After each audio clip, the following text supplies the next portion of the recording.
Hi everybody, here is MedMoro. If you are interested in medical subjects, don't forget to subscribe my channel. In this video, we'll learn about anaerobic gram-negative rods. Those are important in medicine. In this part, we just talk about main characteristic, physiology and structure, pathogenesis and immunity. In next part, we'll talk about remaining topics. As an introduction, we should know that the most important anaerobic gram-negative rods are in the genera Bacteroides, Fusobacterium, Parabacteroides, Porphyromonas, and Prevotella. They are the predominant bacteria on most mucosal surfaces. B. fragilis is the most important member of the genus Bacteroides. A characteristic that most of the species in the genus Bacteroides have is that their growth is stimulated by bile. This characteristic is important later in lab diagnosis. Bacteroides species are pleomorphic in size and shape.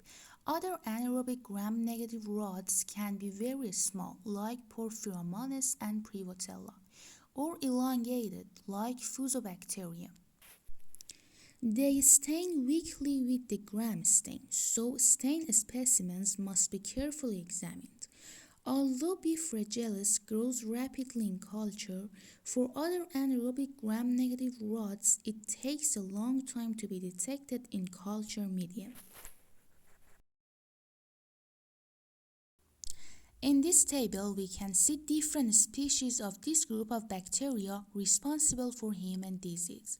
We can see B. fragilis almost in all these disorders, so as we said, it's the most important species in Bacteroides genus.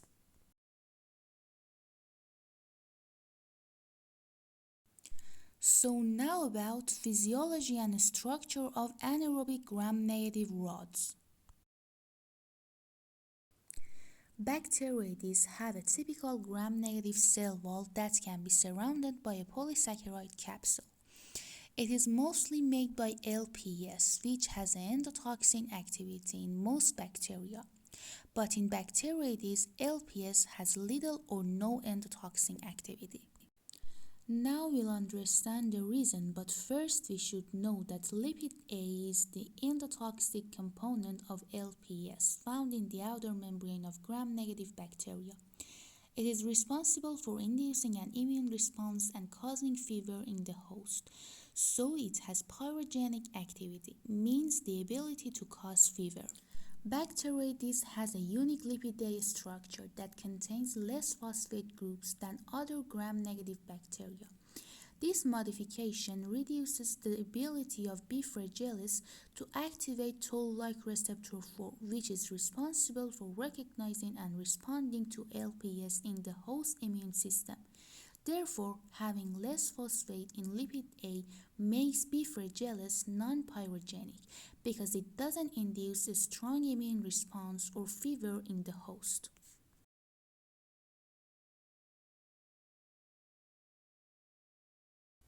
In these pictures, we can see the structure of LPS. Here is lipid A, and then we can see the phosphate groups in lipid A. And in the left, we can see TLR4, which can bind to lipid A, and this binding leads to immune response.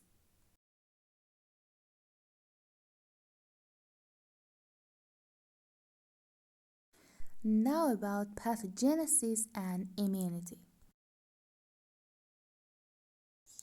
Mechanism of pathogenicity in B. fragilis, other Bacteroides species, and Porphyromonas gingivalis is that they can adhere to epithelial cells and extracellular molecules like fibrinogen by their fimbriae. Porphyromonas gingivalis, by its fimbriae, can induce the secretion of TNF-alpha and IL-1 beta, which are pro-inflammatory cytokines.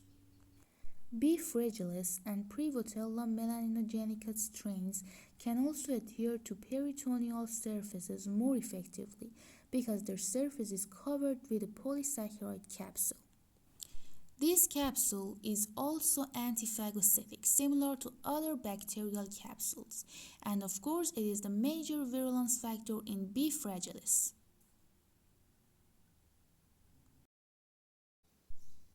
Immunoglobulins are proteins that are produced by immune system against pathogens.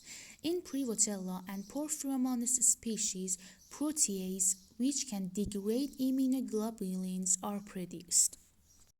We are talking about anaerobic gram-negative bacteria. So during anaerobic metabolism, they produce short-chain fatty acids, for example, succinic acid, that can inhibit phagocytosis and intracellular killing. The most important mechanism of pathogenicity of this bacteria is that some strains of B. fragilis, which are called enterotoxigenic B. fragilis, by producing heat-labile zinc metalloprotease toxin or B. fragilis toxin, can cause diarrhea. Mechanism of this toxin is that can bind to specific receptors on the surface of intestinal cells, which triggers a signaling cascade that leads to the activation of chloride channels in the cell membrane. This results in an influx of chloride ions into the intestinal lumen, which creates an osmotic gradient that can draw water out of the cell and into the lumen. As a result, there is an increase in fluid secretion into the intestine, which leads to watery diarrhea. The toxin also can cause inflammation and damage to the intestine lining by stimulating epithelial cells to secrete IL-8. So, epigastric cramps will happen, which is one of the symptoms of this infection. In this picture, you can review the mechanism of pathogenicity of B. fragilis.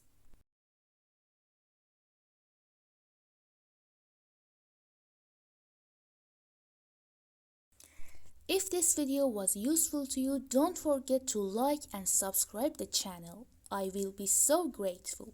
Thanks for your attention.